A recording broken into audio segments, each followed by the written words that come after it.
welcome back to Fitness. I'm going to show you some stretches specifically for after running.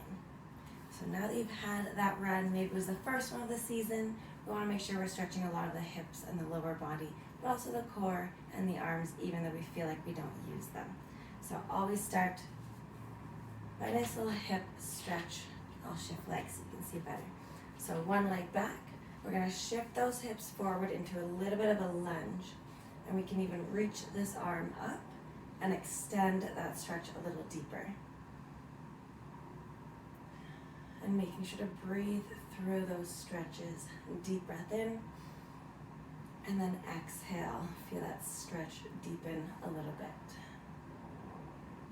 Okay, we can drop that heel in the back and get a little bit of a calf stretch. Sometimes it helps if you're pushing against a wall, so you can kind of put more weight forward, or you can even put your toe up on a wall. So making sure that heel is really close, and then gently pressing forward on that stretch to get that good stretch in the calf. So we had a little bit of different things there. Stretching the hip flexor, the calf, and the torso, abs, and a little bit of that chest. Deepening that stretch, making sure to do both sides for 30 to 60 seconds. Then we can get into a wide stance, and we're going to shift our weight to one side, making sure the weight's still on the heel, but kind of balancing that proportionate weight. And then turning that toe up, getting a different stretch here. You can even kind of sit into it a little bit more and let your hands rest on that floor. Turning that toe up, and then staying in that wide stance, just letting that upper body kind of rest and relax here. You're going to feel that stretch in the hamstrings, maybe in the glutes, maybe in the groin on the inside, and maybe even on the glutes and low back, depending on where you're tight. But just breathing for that stretch, kind of relaxing into it. Slowly walking those feet forward and bringing it up. We're going to open up that chest. And again, nice deep breaths.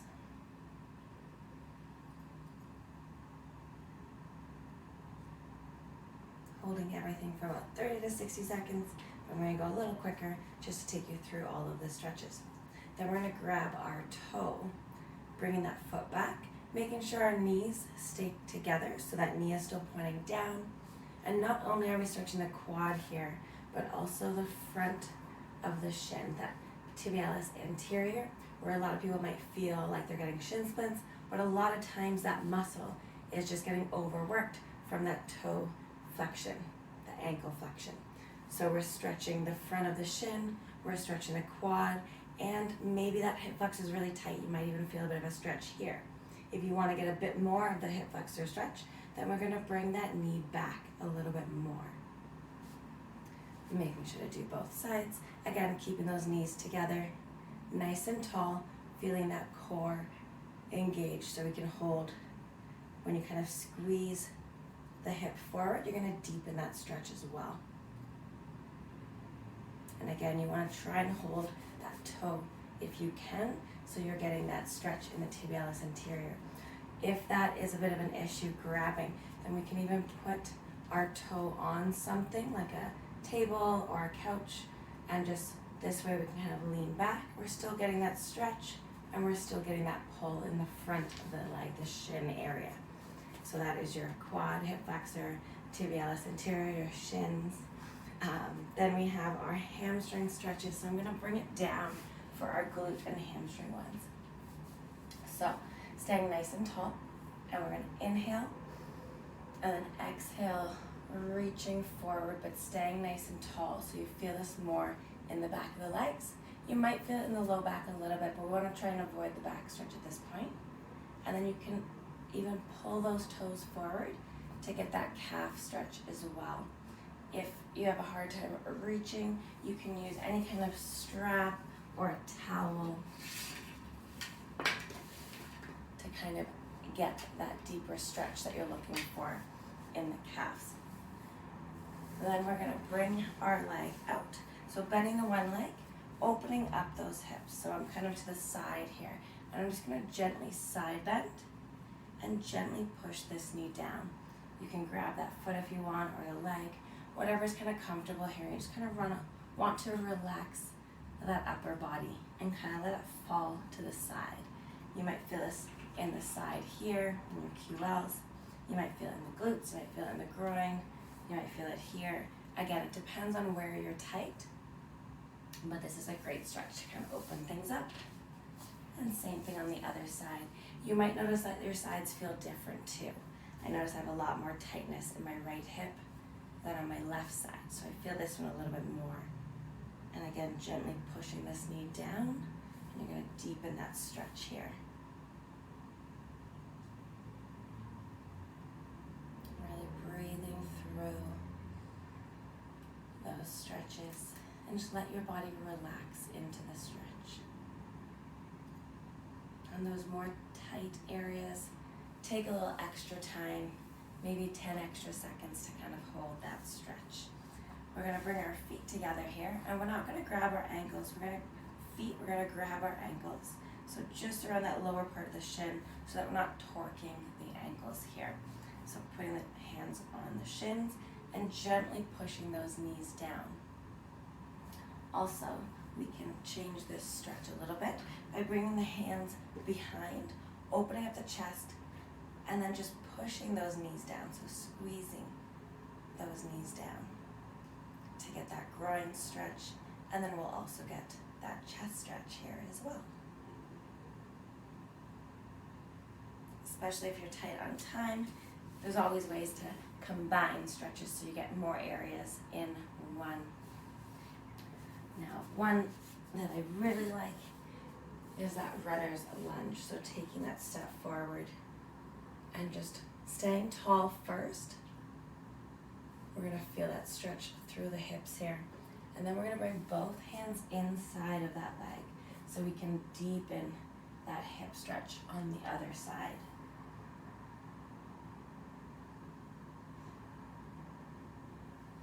What I like to do here is walk this foot in, and then I'm going to drop that knee to the side.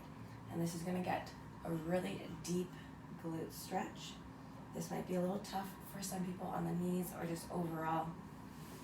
So another option is laying on the floor, putting one foot on top of that knee, and we're going to reach through the leg, gently pushing this knee here down, and by pulling in, we're going to get that deep stretch in the glutes. So same thing for the other side, putting that foot on the knee, we're going to reach through, grabbing that leg and getting that deep external glute stretch.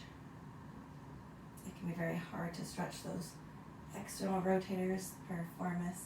This is a great one to get nice and deep in that glute stretch.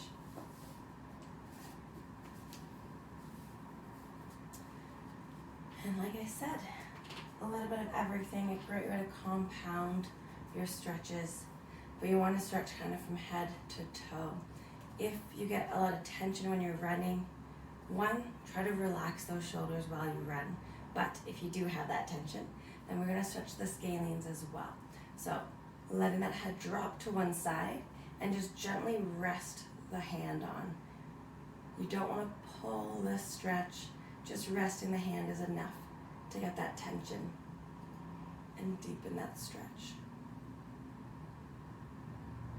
Anyone working a desk job, or if you're on your phone a lot, which I think is most of us, you're going to want to stretch this every day if you can.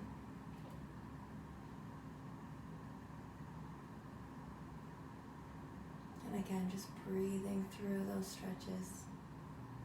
Just feel your muscles relax as you hold that. Good. Kind of shake it out. And then if you want a little bit more in the back, hamstrings, glutes, we're going to just let that hip sit back, dropping the upper body. We're going to grab those elbows. Let the head completely relax. There's a slight bend in my knees here, just a little bit. But I'm just completely relaxing that upper body, totally dead weight. And gravity is going to help just lengthen that spine and decompress the spine. We're getting a little bit of that stretch in the hamstrings, glutes, and then that whole back is decompressing right through to the neck and the head.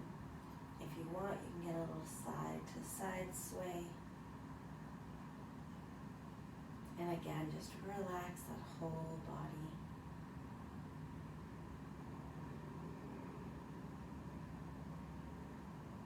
Feeling that spine start to lengthen as the muscles gradually relax. And then we're going to slowly roll ourselves up. All right, you can shake it all out. And there are some great stretches for after your outdoor runs.